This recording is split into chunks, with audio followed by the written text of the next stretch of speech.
Bien, bien, mis hermanos, buenas noches nuevamente con cada uno de ustedes. Comenzamos con nuestro estudio de 1 Samuel capítulo 13. Si tuviéramos que ponerle un título a este capítulo, vamos a llamarlo así, ¿no? La desobediencia de Saúl. A partir de aquí vamos a ver ya una desobediencia abierta de Saúl. Si hacemos un poco de, de memoria, vamos a llamarlo así, vimos en el capítulo 11, si no me equivoco, cómo es que Dios les da una victoria a través de Saúl, ¿no? A su pueblo, ¿no? Entonces, de alguna manera vemos un respaldo de parte del Señor a Saúl, que ya había sido ungido y quien sale en defensa de uno de los pueblos de Israel que estaban siendo de alguna manera amenazados, y el Señor le va a dar una victoria, ¿no? Pero en todo momento también vimos de que Saúl hasta ese momento, y se los dije si no me equivoco, que es como el momento cúspide, ¿no? En su reinado o en su dependencia de Dios. Y ciertamente vemos en ciertas cualidades de Saúl hasta ese momento todavía dependiente de Dios, ¿no? Llega el capítulo 12 y vemos cómo es que de pronto Samuel hace un discurso, como pareciera como que vuelve nuevamente a ungir a Saúl, y hace un discurso, am, quizás recordando al pueblo, ¿no? De que cómo es que ellos ahora tienen a su rey frente a ellos, presenta a Saúl, pero al mismo tiempo también Samuel eh, manifiesta, ¿no? De cómo es que ellos han rechazado a Dios, ¿no? Y también han rechazado a Samuel, por cierto, porque hasta antes de Saúl, el líder de Israel, ya sea civil o religioso, era Samuel, ¿no? Ahora Samuel va a dar la posta a Saúl en el sentido de la autoridad civil, aunque Samuel va a seguir siendo la autoridad espiritual para con el pueblo. Dios va a seguir usando a Samuel, trayendo palabra a través de Samuel. Recordemos que él es el sacerdote, ¿no? O él es el sumo sacerdote para el pueblo de Israel. Lo que está haciendo Saúl es el rey, ¿no? El primer rey de Israel. Y bien, hoy vamos a ver ya otras características en Saúl, cómo es que de pronto él, ya con el poder encima, ya con la aceptación del pueblo también, ya teniendo seguidores, vamos a llamarlo así, cómo es que él se comienza a apartar de su dependencia de Dios, ¿no? Entonces aquí vemos reflejado muchas veces también nuestra vida, ¿no? Cuando las cosas de pronto están comenzando, estamos emprendiendo algo, a veces estamos con todo ese fuego, con esa dependencia del Señor, ¿no? Y a veces cuando la situación se acomoda, como que hay algo ahí en nosotros, en nuestra carne, como que de pronto comienza a depender menos de Dios, y como que nos comenzamos a desligar de Él. Y eso no está bien, ¿no? Definitivamente. Justamente esta historia es para recordarnos eso, ¿no? Que siempre debemos ser dependientes del Señor, que siempre debemos de buscar hacer la voluntad de Dios y no nuestra propia voluntad, como lo vamos a ver aquí a Saúl haciendo, ¿no? Bien, entonces vamos al verso 1. Dice, había ya reinado Saúl un año, dice, ¿no? Y entonces ya había pasado un determinado tiempo, ¿no? Él ya como rey, después de que Samuel lo ha ungido, ha orado por él, lo ha presentado al pueblo. Entonces ya ha pasado alrededor de un año. Para esto Saúl ya, de pronto, como lo decía hace un momento, que probablemente ya tiene un equipo de trabajo, tiene al pueblo también de su lado. Y de alguna manera ya Saúl ya está, bien puesto ahí en el cargo, ¿no? Entonces dice, y cuando había reinado 2 años sobre Israel, dice, entonces, mira lo que va a suceder.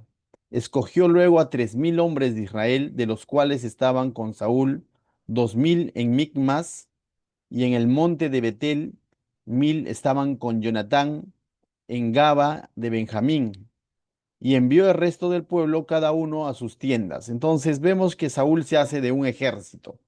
No es porque de pronto estaban en batalla. Normalmente veíamos hasta antes de esto que cuando de pronto el pueblo de Israel convocaba al pueblo, era porque de pronto estaban en batalla o porque de pronto estaban siendo atacados, ¿no? Entonces, ¿qué hacían? Lo que hacían era convocar a todas las tribus, y se levantaban hombres de guerra y salían a defender al pueblo, ¿no?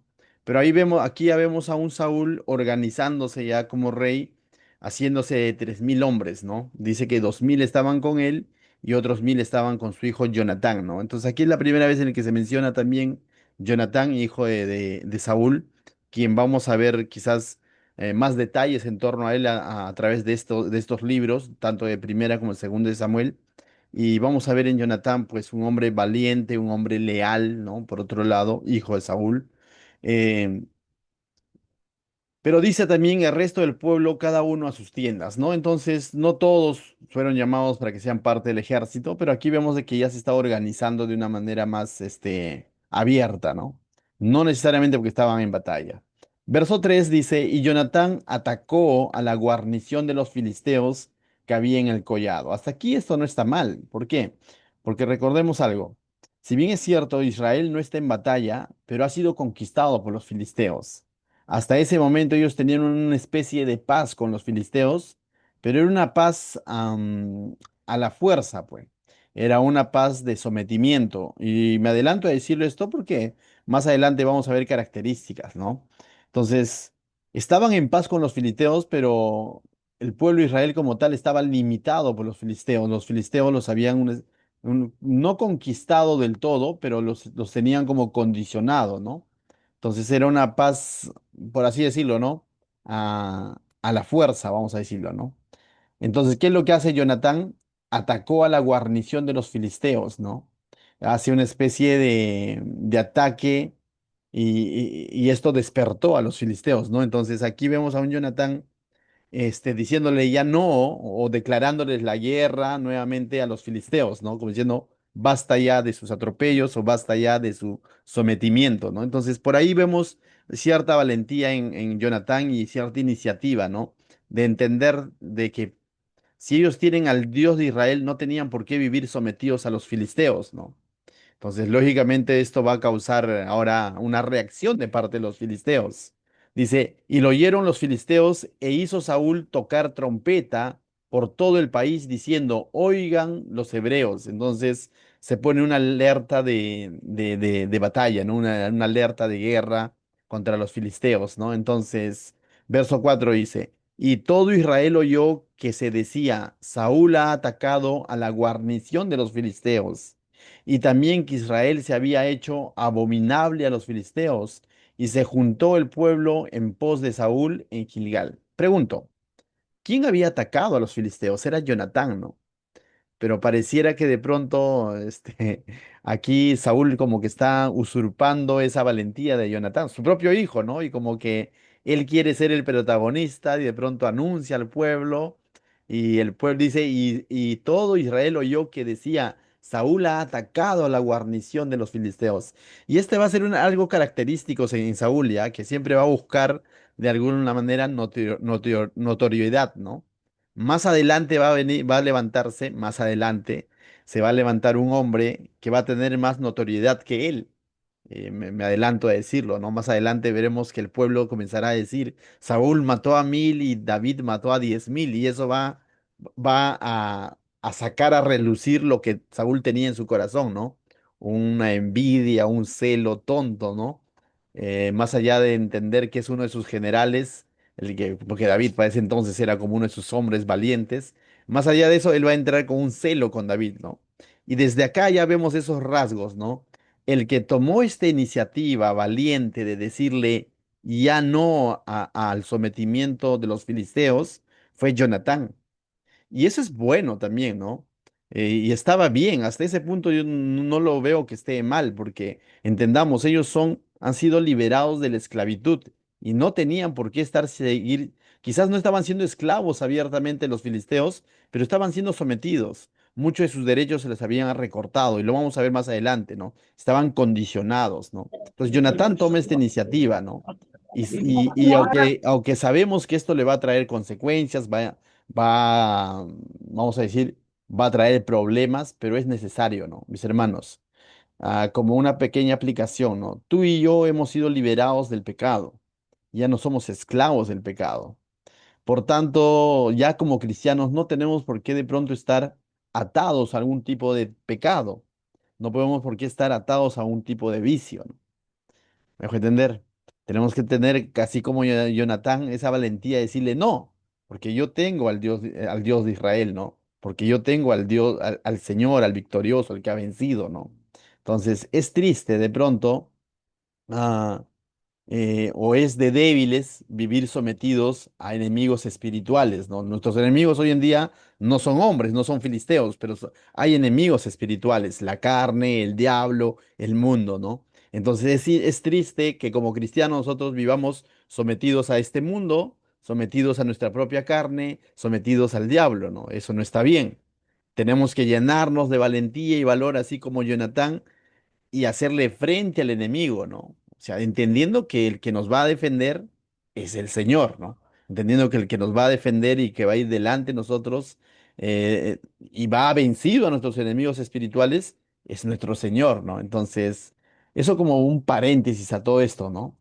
Entonces, esto va a traer problemas, ¿no? Va a traer problemas y verso 4 dice, y todo Israel oyó que se decía, Saúl ha atacado a la guarnición de los filisteos y también que Israel se había hecho abominable a los filisteos. Te das cuenta que cuando de pronto ahora Jonatán, siendo leales con lo que hemos leído, es Jonatán, ¿no? Ha atacado y le ha hecho no a los filisteos.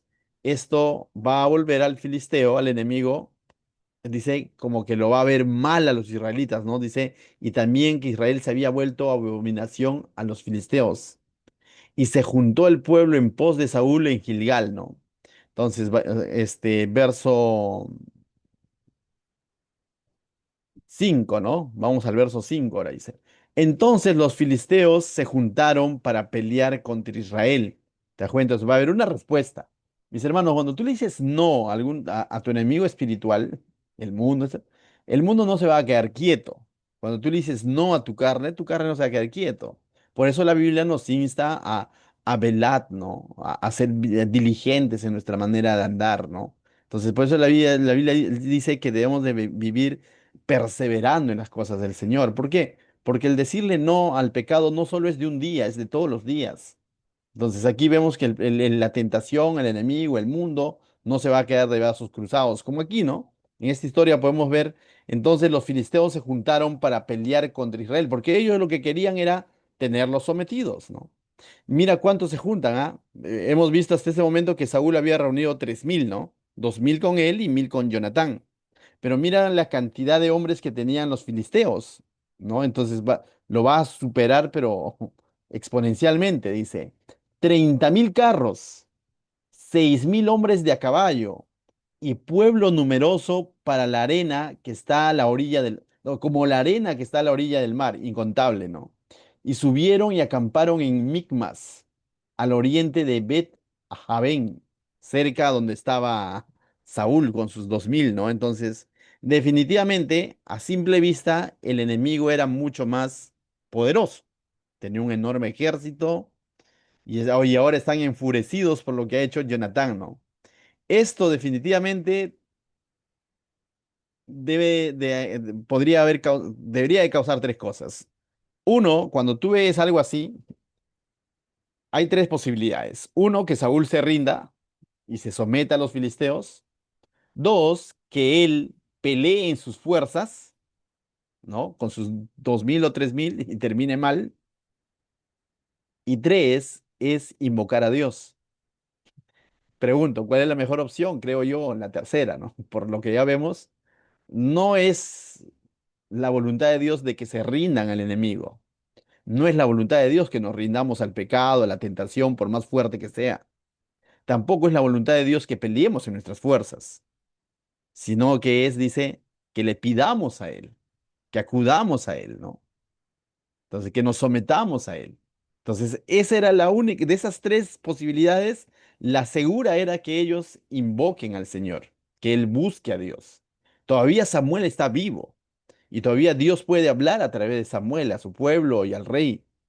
Entonces, acá la única posibilidad segura es de que ellos busquen, o que Saúl como rey busque de Dios, porque numéricamente está aplastado. 30.000 carros, 6.000 hombres de caballo, pueblo numeroso como la arena de la orilla del mar, y enfurecidos por lo que ha hecho Jonatán, ¿no? Entonces, verso 6 dice, cuando los hombres de Israel vieron que estaban en estrecho, pueblo que estaba en aprietos, mejor dicho, estaba en problemas, se escondieron en cuevas, en fosos, en peñascos, en rocas y en cisternas, ¿no? Entonces, una actitud totalmente contraria a la de Jonatán, ¿no? Que con sus 1000 fue y los pechó a una guarnición de filisteos, ¿no? Y mostró su valentía, su valor, pero ahora vemos ya al pueblo como tal, dice, escondiéndose en fosos, en cuevas, en peñascos, en rocas, cisternas son como pozos, ¿no? Entonces, am,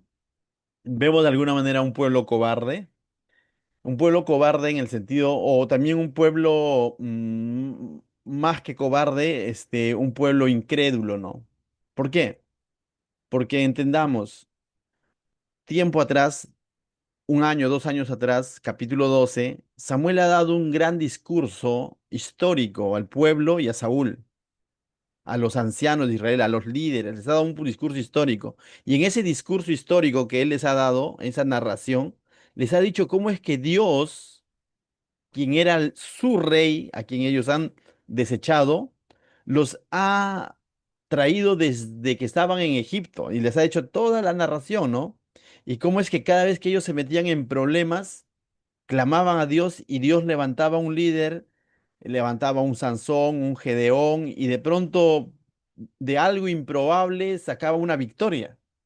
Y les ha dicho, ustedes han rechazado a ese Dios y han pedido su propio rey.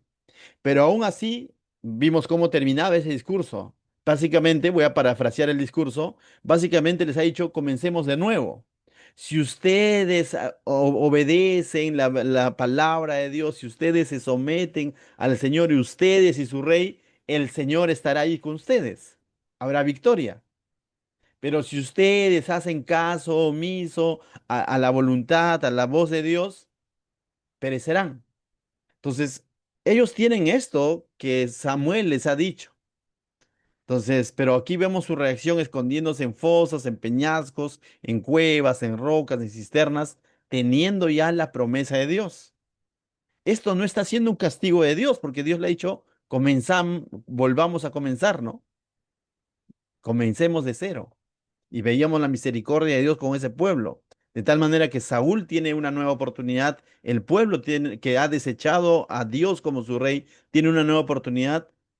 Y esto no es un castigo, esto está siendo una prueba para ellos, pero no la van a pasar. No van a pasar esta prueba porque se van a llenar de incredulidad y de cobardía, ¿no? Verso 7 dice, y algunos de los hebreos pasaron el Jordán a la tierra de Gad y de Galat, es decir, huyeron, bueno, cruzaron al otro lado del río. Pero Saúl aún permanecía aún en Gilgal y todo el pueblo iba tras él, ¿cómo? Temblando, ¿no? Entonces, esta frase y todo el pueblo iba tras él temblando nos muestra la realidad del pueblo, que ellos pidieron rey pensando que con un rey hombre humano iban a estar mucho más seguros, pero ahora se están dando cuenta que no se trataba de tener rey, porque teniendo un rey junto a ellos, están temblando, o sea, están llenos de temor, ¿no? Mejor hubiese sido, ¿qué mejor hubiera sido si ellos, ante toda esta amenaza, hubieran confiado en el Señor en ese momento, ¿no? Las cosas hubieran sido distintas, pero ellos están temblando. Entonces, la solución no fue lo que ellos querían, porque Dios les ha dado lo que ellos querían. Y ahora se están dando cuenta que, aunque tienen un rey frente a ellos, los problemas no se han acabado, sino están ahí presentes. Y ahora vamos a ver a la luz de la palabra de Dios si eso que ellos querían era la solución. Bueno, la solución está clara. La solución era que ellos confíen en Dios, con rey, con juez, sin juez, siendo un sacerdote el que lo está comandando, siendo un hombre cobarde como Gedeón, quien los está comandando, pero si Dios está con ellos, hay victoria asegurada siendo incluso un hombre tan voluble como Sansón. Si Dios está ahí y ellos confían en Dios, Dios les va a salvaguardar y les va a dar la victoria. Pero todo eso lo han canjeado porque ellos querían un rey y claramente Samuel les ha dicho, ustedes han desechado a Dios. Verso 8 dice. Y él esperó 7 días, conforme al plazo que Samuel le había dicho. Entonces, esto nos hace pensar de que hubo una conversación, ¿no? con Samuel, ¿no? Porque, y Samuel le había dado un plazo, ¿no? Esto nos lleva a pensar que de alguna manera había indicaciones de Dios a través de Samuel. Pues decía, Samuel va a seguir sirviendo al Señor desde el ámbito sacerdotal y profético al pueblo, va a seguir trayendo palabra de Dios al pueblo, palabra al mismo rey le va a traer de parte de Dios, ¿no? Entonces dice, y él esperó 7 días conforme al plazo que Samuel había dicho. Pero Samuel no venía a Gilgal y el pueblo se le desertaba. ¿Qué significa? Samuel estaba demorando, ¿no? Estaba demorando y el pueblo desertaba significaba que de esos 3.000 que tenía en un principio, varios estaban abandonándolo, ¿no? Y cada vez su ejército se reducía. ¿Qué significa esto? Que el problema se está agravando, ¿no? ¿Por qué? Porque si desde ya con 3.000 frente a 30.000 carros de guerra estaban en desventaja, ahora si están desertando va a ser peor, ¿no? Entonces, pero al mismo tiempo, esto también nos muestra que el pueblo estaba perdiendo su confianza en el rey hombre, en su líder, que era Saúl, ¿no? Y eso es lo que hace que ellos deserten, pues, ¿no? Entonces, más de uno va a salir de ese lugar. Entonces, Saúl está en grandes problemas, ¿ah? Mira que ya no son ya 3.000, ya se le están yendo. Ahora, al mismo tiempo también nos muestra entonces que esta gente había puesto su confianza en Saúl y no en Dios, pues, ¿no? ¿Por qué? Y que Saúl también había puesto su confianza en la gente y no en Dios. Porque si la confianza de Saúl estuviera en Dios, ¿por qué es que él tendría que desesperarse si es que el pueblo se le comienza a cortar? No sé si en el libro de Jueces, ¿no? No tengo el texto exacto, pero vimos un pasaje donde justamente más bien pasa lo contrario, ¿no? Cuando Dios levanta a uno de estos jueces para que vayan a la batalla, y eran, ¿no? El número de 3.000 ponte, ¿no? Y Dios le dice, no, tienen que ser menos. Si no me equivoco, fue con Gedeón, ¿no? Con Gedeón, ¿no? Que para que vayan a la batalla, y Dios le dice, no, no, no, todavía haz otro filtro más, tienen que ser menos. Mira, y Gedeón confió en Dios, ¿no? Y Gedeón confió en Dios y Dios le dio la victoria. Entonces, ¿qué nos muestra este contraste entre Gedeón y ahora Saúl? Que la victoria no es por el número de personas que vayan a integrar el ejército. La victoria es porque Dios estaba con el pueblo y el pueblo estaba confiando en Dios. Pero aquí vemos a un Saúl que se va a comenzar a desesperar al ver que su ejército, los hombres de su ejército, comienzan a desertar, ¿no? Entonces vamos a ver a un Saúl también que no tenía toda su confianza puesta en Dios, sino tenía su confianza puesto en su propio ejército. Ese ejército que él lo había formado, por así decirlo, ¿no? Verso 9. ¿Por qué te digo que Saúl comenzó a desesperarse? Mira lo que dice.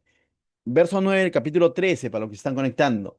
Entonces dijo Saúl, traedme holocausto y ofrenda de paz. Y ofreció el holocausto. Y tú dirás, bueno, está acudiendo a Dios, pero bueno, está haciendo lo correcto. No, está metiendo la pata, así, ¿no? Las dos patas. ¿Por qué? Porque esta acción solo lo podía hacer el sacerdote. ¿Te acuerdas quién le había dicho espera? Samuel, espérame. Y él no esperó porque y vio que la gente se le iba, entonces dijo, no, sé que este Samuel ya está viejito, va a demorar, mejor yo tomo la posta. Dicen que la espera es espera, ¿no? Pero esto es un acto pecaminoso. ¿Por qué? Porque quién había establecido que el holocausto y la ofrenda de paz se presente al Señor, era el mismo Dios. Y eso lo vemos desde el libro de Levítico, ¿no? Para eso él había separado justamente hombres para que realicen esta labor. Pero vemos aquí a Saúl entonces de alguna manera usurpando en su desesperación, en su temor, porque la gente su ejército estaba disminuyendo, el enemigo estaba enfrente, eran numerosos. Él, no sé si de buena intención, pero vamos a ver más adelante que ignorancia no había. Ya, por algo Samuel le había dicho, espera 7 días, ¿no? Entonces, Vemos aquí claramente que está desobedeciendo a su, vamos a llamarlo así ya, a su inmediato superior. ¿Quién es su inmediato superior? Samuel, ¿no? Entonces vemos una desobediencia a Samuel y en el fondo del asunto no solo está desobedeciendo a Samuel, está desobedeciendo a Dios mismo, porque Dios es el que había establecido un sacerdocio para que realice este tipo de servicio a Dios, de presentar holocaustos y ofrendas de paz a Dios. En última instancia, entonces está desmereciendo lo que Dios ha establecido y está rompiendo el orden que Dios ha establecido. Entonces, la desobediencia no solo está con Samuel, porque él pudo haber dicho, yo soy rey. Sí, pero entendamos quién lo ha puesto por rey. Es Dios. Y Dios no le ha dado esa, voy a decirlo así, ¿no? No le ha dado esa función a él para que él cumpla esto, ¿no? Entonces, Saúl no tenía ningún derecho a hacer lo que hizo, porque eso solo le correspondía a quién? A sacerdote, ¿no? Más adelante en el libro de Crónicas vamos a ver a otro rey llamado Usías, que también de alguna manera intenta realizar la labor del sacerdocio y el Señor lo castiga con lepra incluso. Entonces, esto me lleva un poco a la reflexión, ¿no? ¿Cuán cuidadoso debemos ser con las cosas del Señor? ¿Cuán cuidadosos debemos ser con las cosas del Señor, ¿no? No tomar las cosas del Señor tan a la ligera, ¿no? Hoy en día se toma las cosas de Dios tan a la ligera, el tema de los dones, por ejemplo, ¿no? O sea, creo que el problema no está en que Dios no dé dones a su iglesia, por cierto, los da. El Señor dice, establece ministerios incluso. Y de acuerdo a esos ministerios que el Señor establece, también da de sus dones, equipa a su iglesia. Cuando Pablo hace la corrección a los corintios, no hace una corrección negando los dones, sino el desorden que se estaba dando al momento de administrar estos dones y la motivación con el que se estaba haciendo y no estaba haciéndose en el orden establecido por Dios. Entonces, en ese sentido debemos tener cuidado, mis hermanos, cuando de pronto decimos, bueno, pero lo hice de buena intención. Tengamos cuidado, tengamos cuidado, nuestro cuidado sobre todo para con Dios, ¿no? Cuando de pronto llevamos un consejo, es algo que tengo bastante cuidado cuando aconsejo a personas, es, ¿no? De cuándo decirle que esto es a la luz de la palabra de Dios, es porque tengo convicción de eso, y cuándo decirle esto es una sugerencia mía, ¿no? Amén. Sugerencia es sugerencia. Pero decirle esto está claro en la palabra de Dios, tener cuidado, ¿no? Porque a veces nuestros propios pensamientos, nuestras propias ideas, con el afán de que la otra persona, qué sé yo, ¿no? Se corrija o cambie, qué sé yo, nosotros podemos estar imponiendo cosas como si fueran de Dios cuando en realidad no es de Dios. ¿Me dejo entender? Incluso cuando predicamos el Evangelio, mis hermanos, somos llamados a anunciar el Evangelio, no a imponer el Evangelio. No a poner a la persona contra la espada y la pared, ¿no? ¿Te arrepientes o te arrepientes? Ten cuidado, déjale ese trabajo al Espíritu Santo. No usurpes la función del Espíritu Santo. Nuestra función es anunciar la verdad de Dios y mostrar el amor de Dios a las personas. Pero a veces queremos ganar el debate, pastor. No se trata de ganar debates. Amén. Volviendo a lo nuestro, mis hermanos. Entonces vemos aquí en un Saúl de pronto realizando actos que el Señor no le había delegado a él, ¿no? Sino que había delegado a quién? A Samuel, ¿no? Y de alguna manera, no sé si consciente o inconscientemente está usurpando la función de Samuel. ¿Ven? Quien todavía estaba vivito y coleando, vamos a llamar así. Verso 10. Y cuando él acababa de ofrecer el holocausto, he aquí Samuel que venía y Saúl salió a recibirle para saludarle. Es interesante, ¿no? Cuando él acababa, dicen los entendidos que este acto no duraba más de entre 1 y 2 horas. Este acto de presentar holocaustos al Señor no duraba más de 2 horas. Estaba bien entre 1 a 2 horas. Entonces yo me preguntaba si se hubiera esperado 2 horitas más, ¿no? Pero la espera desespera, pues. Pero ahí también es probada nuestra fe. Entendamos, ¿fe qué es? creerle a lo que Dios nos dice. En el contexto, Dios le dijo esto a través de Samuel, espera, y él no esperó. Él quiso Fe y hacer las cosas. obediente. Claro, ese es, para el israelita, la fe y la obediencia es una sola palabra, por así decirlo, ¿no? No puede existir disque fe sin obediencia o obediencia sin fe, es prácticamente lo mismo, ¿no? Entonces, él, de alguna manera, no esperó, ¿no? Y yo digo, por 2 horitas, ¿no? Entonces, pero aquí hay una frase al final, dice que he aquí Samuel que venía y Saúl salió a recibirle para saludarle. Estaba leyendo un poco que incluso dice esta acción de poder salir para saludarle era como salir a bendecirle, ¿no? Entonces aquí vemos a un Saúl de alguna manera, que normalmente, ¿quién es el que bendecía? El sacerdote, ¿no? Entonces vemos acá a un Saúl bien creído de que, uy, oye, me salió, ¿ah? Me salió el holocausto, me salió bien. A ver, ven, Samuel, para bendecirte. Y ha invertido los roles, por así decirlo, ¿no? Verso 11. Entonces Samuel dijo, ¿qué has hecho? Las típicas preguntas que Dios usa muchas veces, ¿para qué? ¿Porque no lo sabe? Pregunto, si Samuel está preguntando es porque no sabe o porque ya se enteró o ya lo vio. Cuando Dios preguntó a Adán y Eva después del pecado, Adán, Adán, ¿no? ¿Dónde estás? ¿Era porque no sabía? Sí No, sabía. ¿no? O sea, y si haces, el, vas a darte cuenta de este detalle, este común denominador. Cada vez que el Señor hace una pregunta a alguno de sus siervos, no es porque el Señor no lo sepa, es porque está buscando la confesión del acto. Ese es el momento donde justamente Saúl debió haber doblado rodillas y decir, la malogré,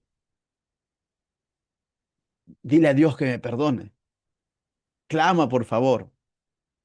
Pero vamos a ver la respuesta de Saúl. Me recuerda un poco a Jonatán con David más adelante, ¿no?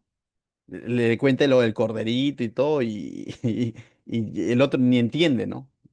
O sea, y Jonatán le tiene que decir claramente, ese hombre eres tú, ¿no? Jonatán, digo, Natán, Natán. Natán, ¿no? Natán, ¿no? Tiene que decirle, ese hombre eres tú. Y aquí vemos a un Saúl que con él no era.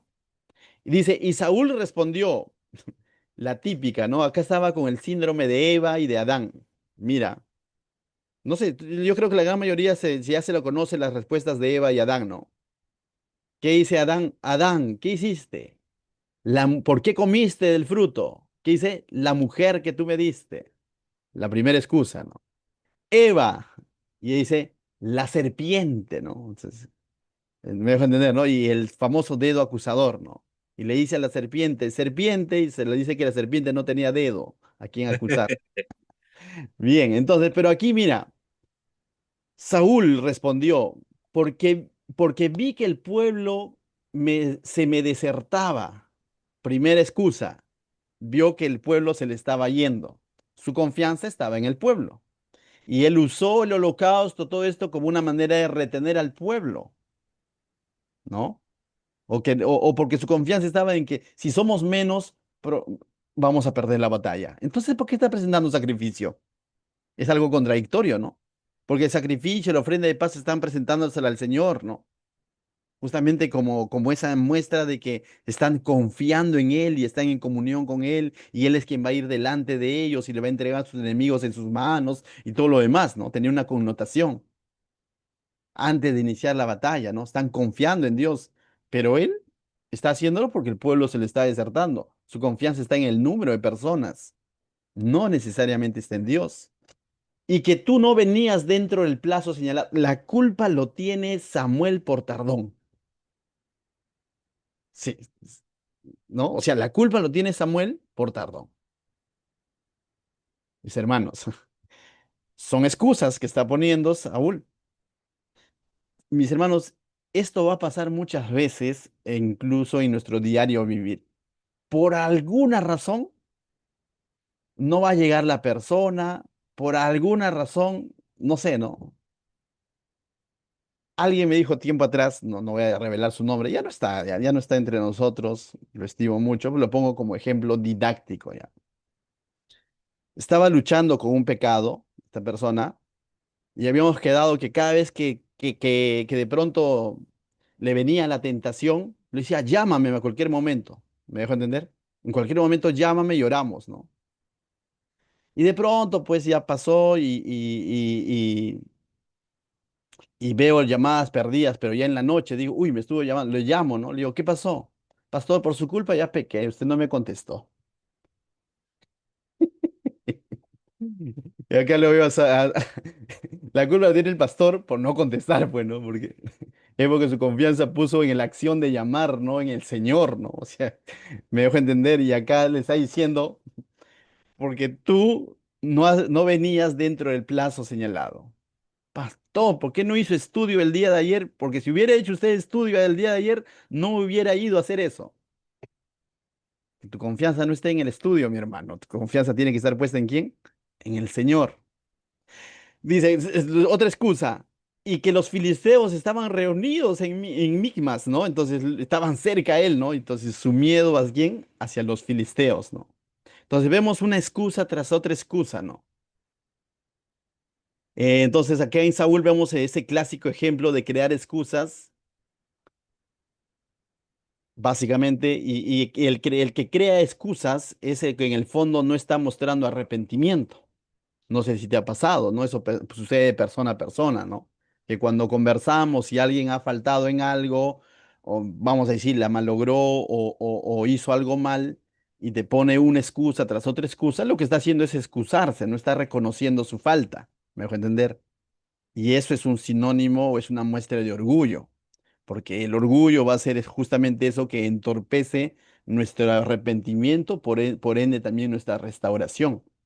Mis hermanos, el orgullo es algo que debemos erradicarlo. Y aquí vemos en este Saúl de alguna manera llenándose de excusas, ¿no? Y no está reconociendo que ha hecho mal. Verso 12. Me dije, ahora descenderán los filisteos contra mí a Gilgal, y yo no he implorado el favor de Jehová. ¿Te das cuenta que la razón era implorar a Dios, pero Dios había establecido un mecanismo? Estos holocaustos tenían que hacerlo ¿quién? El sacerdote, ¿no? Entonces dice, me esforcé pues y ofrecí holocaustos. Entonces, ¿no te das cuenta? Ha sido de buena intención. He implorado a Dios, ¿no? He implorado a Dios y ves cuánto esfuerzo me ha costado. Pues ofrecí holocausto. Mis hermanos, no se trata de cuánto se esforzó, cuán buena intención tenía. Se trata de que ha roto lo establecido por Dios. Ha desobedecido lo establecido por Dios. Ha roto el orden establecido por el Señor. Ese es el punto. No está tanto en las intenciones que él pudo haber tenido, ¿no? Verso 12, no, 13, avanzamos al 13. Ahora, cuando él dice todo esto, te das cuenta que no lo está diciendo por ignorancia, no lo había hecho por ignorancia, ¿no? No le he dicho en ningún momento a Samuel, yo no sabía que yo no podía hacerlo. Porque si hubiera sido por ignorancia, eso hubiese sido antes que cinco excusas, hubiese sido Samuel, yo no sabía que yo no podía hacerlo. Él sabía que él no podía hacerlo y que esa función era de quién? De Samuel. Entonces, él sabía que estaba rompiendo lo establecido por el Señor y lo está tratando ahora de excusar con su miedo que tenía, con la gente que estaba desertando, con el tardón de Samuel, con su buena intención de implorar a Dios, entonces, y que se ha esforzado, ¿no? Entonces, simplemente están siendo una serie de excusas que de pronto, ah, no están revelando al mismo tiempo su corazón. Mira lo que dice el 13. Entonces Samuel dijo a Saúl, locamente has hecho. Esta palabra locamente es neciamente. Neciamente has actuado, ¿no? No guardaste el mandamiento de Jehová tu Dios. ¿Te das cuenta que Samuel no le dice, no guardaste el mandamiento que yo te di? No le dice. Porque en el fondo de todo el asunto, es el mandamiento que Dios había establecido. No es algo que Samuel le ha dicho a su propio antojo, sino dice, no guardaste, no atesoraste, no valoraste, no cumpliste, no obedeciste el mandamiento de Jehová tu Dios que él te había ordenado.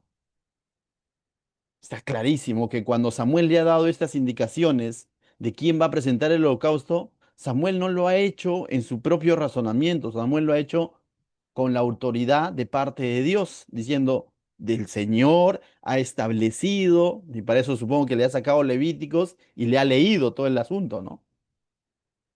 Y Saúl sabía entonces lo que estaba haciendo. No lo ha hecho por ignorancia, lo ha hecho abiertamente. Su afán, voy a decirlo así, su afán, su temor ha podido, su emoción ha podido más que su obediencia, que su razonamiento, ¿no? Pues ahora Jehová hubiera confirmado tu reino sobre Israel para siempre. ¿Te das cuenta que el Señor le había dado realmente esa nueva oportunidad? Esto de confirmado tu reino, o sea, tiene que ver con que de él, de su descendencia, iban a salir los futuros reyes, de alguna manera. Pero, ¿qué dice? Pues ahora Jehová hubiera, pero ya no lo va a hacer. Pues verso 14 dice, mas ahora tu reino, ¿qué dice? No será duradero. Jehová se ha buscado un varón conforme, desde aquel entonces ya se anuncia ahora al otro varón.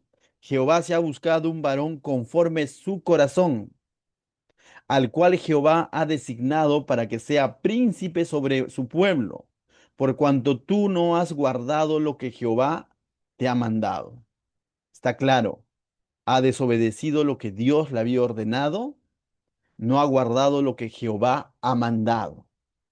Y el Señor, que es soberano en toda esta historia, ya tenía un individuo conforme su corazón. Ahora, eso lo vamos a profundizar más cuando lleguemos a la vida de David, pero quisiera adelantarme un poco.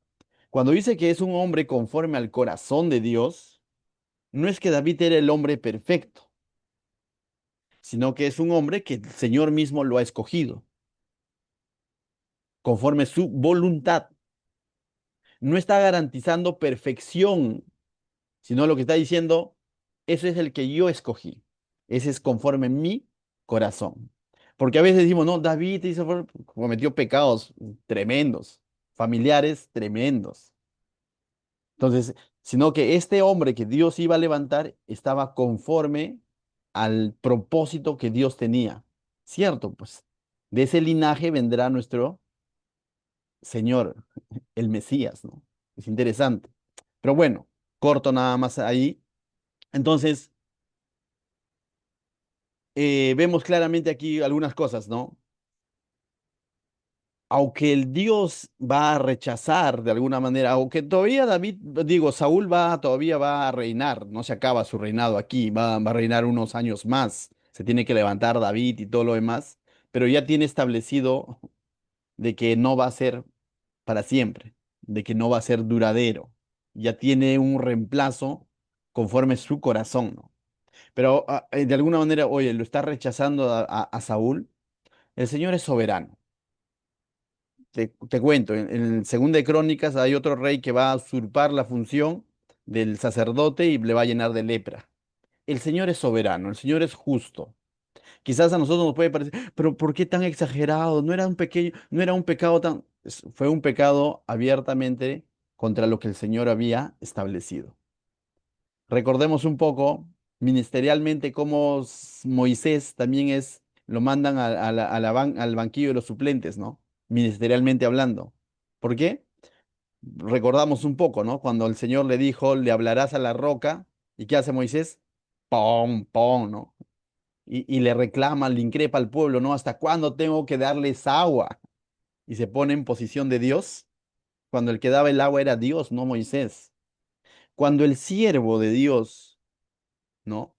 Se toma atribuciones que el Señor no le ha dado, créeme, esa es una falta directamente para con Dios.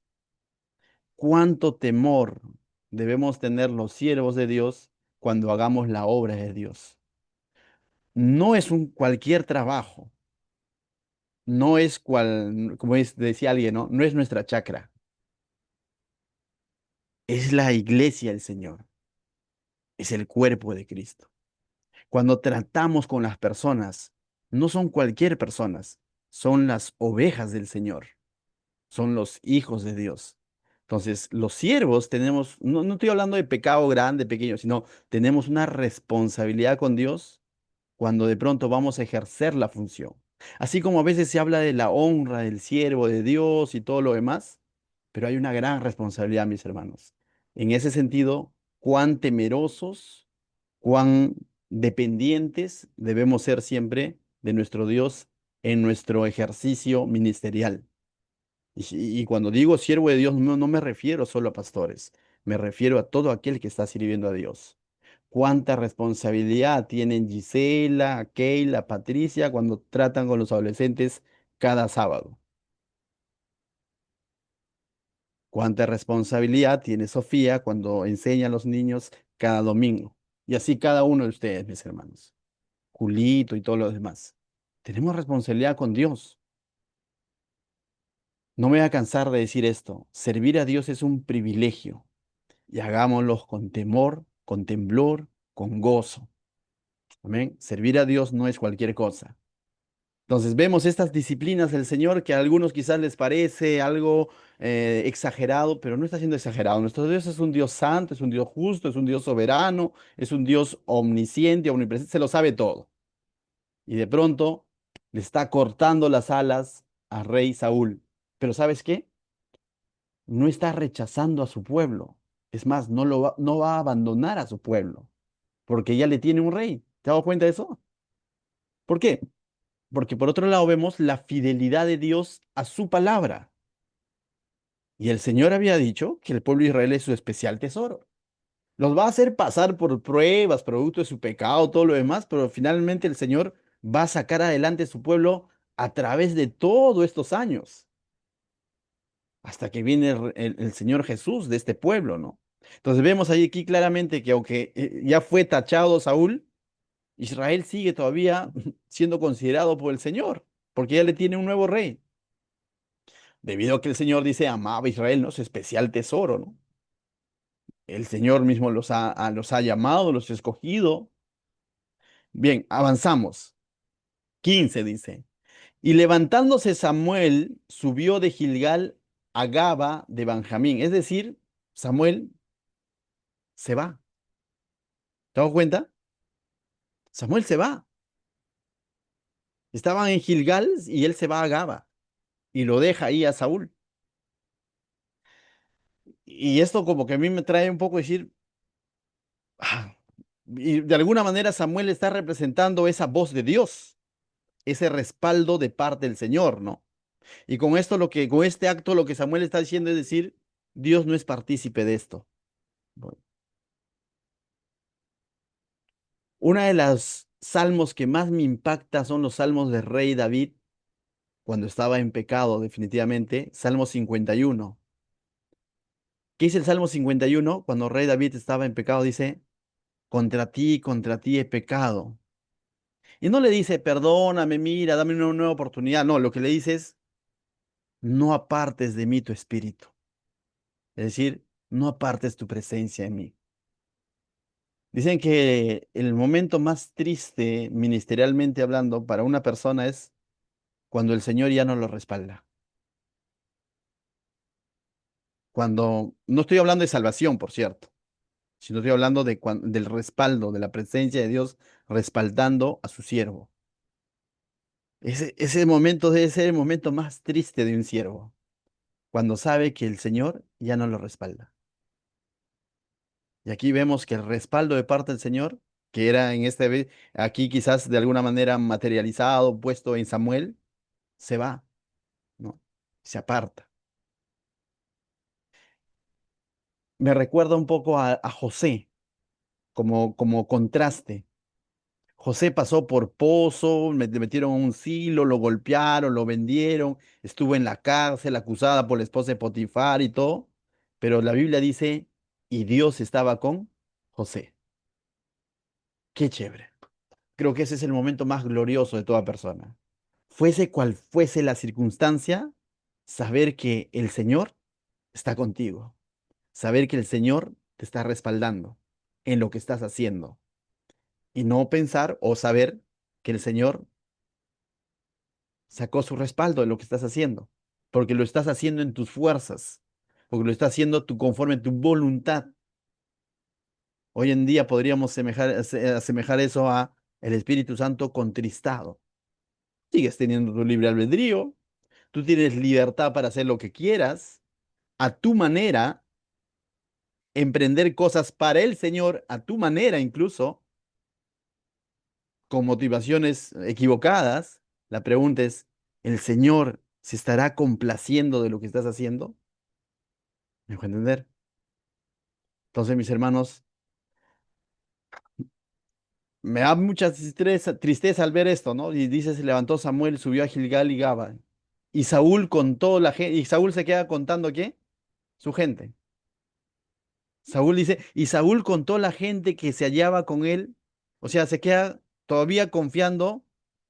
No hubo arrepentimiento, ¿no? Probablemente Samuel estaba esperando un arrepentimiento y vio excusas tras excusas. Se va Samuel, aún así no hay arrepentimiento porque él se pone a contar su gente. A ver, chicos, bueno, Samuel no quiere apoyarnos, pero igual vamos a organizarnos, ¿ya? A ver, ¿cuántos somos? Levanten la mano. ¿Y eran cuántos, dice? 600. ¿No eran 3000? Pero ahora el problema se ha puesto peor todavía.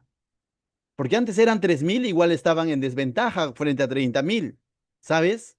Pero si él hubiera esperado 2 horas más, el respaldo de Dios a través de Samuel es otra cosa. Pero ahora ya no tiene ni siquiera el respaldo y se ha quedado con 600 hombres. Qué triste el reinado de Saúl en este momento. Y va a actuar en sus fuerzas, va a pretender hacer cosas. Y definitivamente eso va a terminar en un fracaso, a no ser que Dios tenga misericordia, ¿no?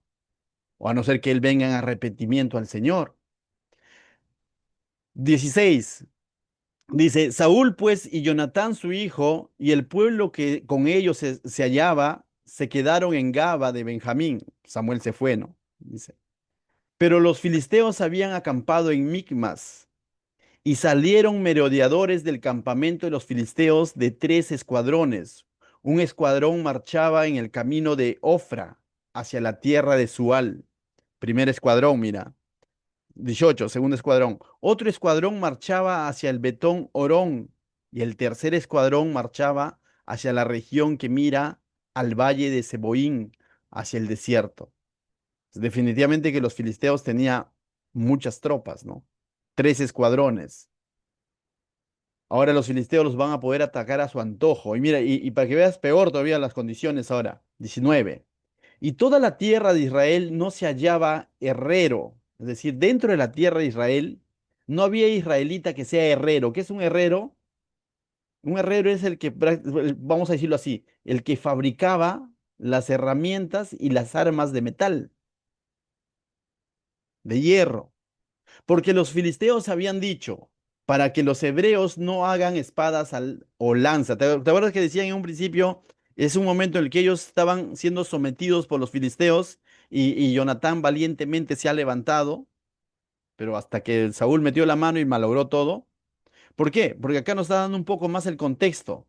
Los filisteos habrían prohibido de alguna manera que de entre los hebreos, los israelitas, haya herreros. Es más, habían prohibido que los hebreos tengan espada o lanzas. En otras palabras, los tenían sometidos desarmados y estaban conviviendo con el enemigo, hasta que Jonatán se tomó de valor y empezó esta batalla y Saúl la malogró, vamos a llamarla así. Verso 20. Por lo cual todos los de Israel tenían que descender a los filisteos, ¿para qué? Para afilar cada uno la reja de su arado, su asadón, su hacha, su hoz, es decir, sus herramientas. Ellos tenían que ir con los filisteos y los filisteos son los que de alguna manera les hacían ese trabajo, ¿no? Eso para asegurarse de que los hebreos no se hagan de armaduras. No había. Entonces ahora son 600 hombres y encima desarmados, frente a más de 30.000 hombres bien armados. 21. Y el precio era un pin por las rejas de arado y por los asadones, y la tercera parte de un siclo para afilar las hachas y por componer, dicen las aguijadas. 22. Así aconteció que en el día de la batalla no se halló espada ni lanza en mano de ninguno del pueblo que estaba con Saúl. Es decir, estaba un pueblo desarmado, probablemente con palos, con piedras, pero no con arma de guerra. Dice, excepto Saúl y Jonatán, su hijo, que las tenían. Saúl y Jonatán sí estaban armados de alguna manera, ¿no? Pero el resto que los acompañaba no tenía armadura. La guarnición de los filisteos avanzó hasta el paso de Micmas. Se acercó un poco más hacia ellos, ¿no? Y definitivamente, mis hermanos, esta historia va a continuar. Hasta este punto, yo creo, ¿no? Imagínate que es una película, no queda otra que más que confiar en Dios. Definitivamente su culto racional hubiese sido obedecer lo establecido por Dios. Ese hubiese sido su, su acto, ¿no? De obediencia. Y así las condiciones estas no iban a cambiar. Las circunstancias estaban así desde ya. Pero créeme que tenían la victoria asegurada si es que ellos acudían al Señor. No fue así. Entonces, ¿qué nos enseña esta historia, mis hermanos? Primero, a tener fe en lo que Dios ha dicho, en lo establecido por el Señor. Pero no solo tener fe, sino también saber esperar, es decir, tener qué? Paciencia. La verdadera fe muchas veces es probada. Santiago dice la prueba de vuestra fe, ¿no? La fe de alguna manera es probada. No solo es decir, sí, lo creo ya, pero mi acción dice lo contrario. Entonces, mis hermanos, no solo es tener fe, es también tener qué? Paciencia. Ten paciencia, ¿no? Dice que el Señor no tarda. Él va a responder sí, no o espera. Y cuando te dice espera, espere el tiempo del Señor, mis hermanos. A veces nosotros queremos acelerar los tiempos del Señor. Hebreos capítulo 6, versos 2, 11 y 12 dice, pero deseamos que cada uno de vosotros muestre la misma solicitud hasta el fin, para plena certeza de la esperanza. Verso 12, a fin de que no os hagáis perezosos, sino imitadores de aquellos por la fe y la paciencia, dice, heredarán las promesas. Dice que seamos imitadores de aquellos que por la fe y la paciencia heredarán las promesas. El Señor ha traído promesas a nuestra vida, nuestra familia, pero tengamos fe y paciencia, mis hermanos. No te desesperes. No hagamos los famosos atajos, como en algún momento hizo Sara con Abraham, ¿no? Toma mi esclava. El Señor no necesita de nuestra ayuda. No hagamos atajos. Démosle realmente al Señor la honra, que Él lo haga en el momento que tenga que hacerlo, ¿no? Estemos sí dispuestos ahí. Como esos corredores cuando dicen a sus marcas, listos, pero el ya lo da el Señor. Nosotros tenemos que estar a sus marcas y listos. El ya lo da el Señor. Y cuando el Señor haya dicho ya, emprende, mi hermano. Lo otro que nos enseña esta historia es cómo es que la falta de reconocimiento de parte de Saúl de alguna manera hizo que él empeore las cosas, ¿no? Tanto así que el respaldo que tenía de parte de Dios a través de Samuel se le va a alejar. Pero vuelvo a repetir, la falta de arrepentimiento, la falta de confesión está muy ligada al orgullo. El orgullo es una de las cosas que hace que nos llenemos de excusas. El orgullo es lo que nos aleja muchas veces del perdón y de la verdadera restauración, porque no queremos aceptarlo. Qué vergüenza, ¿por qué lo voy a decir? Y cuando a veces tenemos que decir explícitamente en qué hemos fallado ante el Señor, le dicen, Señor, tú sabes en qué te he fallado. O la típica, ¿no? Cuando me acerco a mi hermano, si te he ofendido en algo, perdóname. Tú sabes en qué lo has ofendido. ¿Por qué no decirle? ¿Por qué no decirle hermano, o hermana o esposo o esposa? Te ofendí en esto, perdóname. ¿Por qué nos decimos si te he ofendido en algo? Eso, ¿sabes qué es? Orgullo. El orgullo nos lleva hasta ese punto de decir, a esa diplomacia, de decir, si te ofendí en algo, perdona. No estás seguro de lo que has hecho. Entonces tengamos cuidado, mis hermanos, con el orgullo. Mateo 5:3 dice, bienaventurados los pobres de espíritu, porque de ellos es el reino de los cielos. Los pobres de espíritu son los que reconocen su bancarrota espiritual, su incapacidad. Esto es contrario al orgullo, ¿no? Es similar al humilde, ¿no? Saber quiénes somos en el Señor. Entonces, mis hermanos, que esta historia realmente, si te ha hablado esta noche, tómalo en cuenta, es palabra de Dios y si hay algo que de pronto tú dices, bueno, aquí, pastor, quizás no es así, deséchalo. Pero si tú consideras que el Señor te ha hablado esta noche, tómalo. ¿Qué tal si oramos? Padre, te doy gracias, Señor, esta noche por tu preciosa palabra, Señor. Por cómo es que tú nos muestras, Señor, a través de esta historia, Señor, a saber esperar, Señor, a depender en todo momento en ti, Señor. También nos muestra, Señor, cuán sinceros debemos ser cuando de pronto erramos, Señor. Cómo es que debemos venir en arrepentimiento a ti, Señor.